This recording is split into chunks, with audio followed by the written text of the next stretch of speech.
अस्य श्रीदुर्गास्तोत्रमहामन्त्रस्य बदरीनारायणऋषिः अनुष्टुप् छन्दः।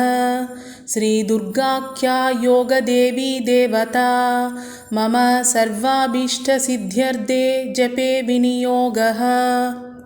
ॐ ह्रीं दुं दुर्गायै नमः।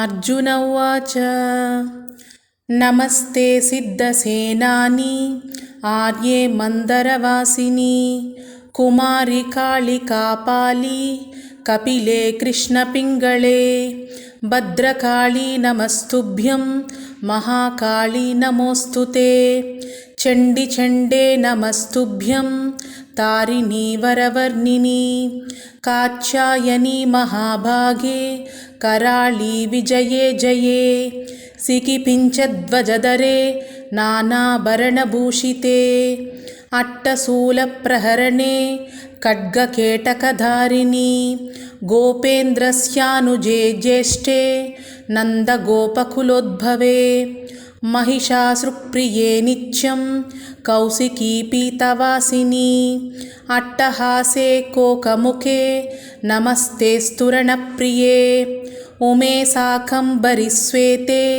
कृष्णे कैटभनासिनि हिरण्याक्षि विरूपाक्षि सुधूम्राक्षि नमोऽस्तु ते वेदश्रुतिमहापुण्ये ब्रह्मण्ये जातवेदसी जम्बूकटकचैत्येषु नित्यं सन्निहितालये त्वं ब्रह्मविद्या विद्यानां महानिद्रा च देहिनां स्कन्दमातर्भगवती दुर्गे कान्तारवासिनी स्वाहाकारस्वदा चैव कलाकाष्ठा सरस्वती सावित्री वेदमाता च तदा वेदान्त उच्यते कान्तारभयदुर्गेषु भक्तानां चालयेषु च नित्यं वससि पाताले युद्धे जयसि दानवान् त्वं जम्बनी मोहिनी च माया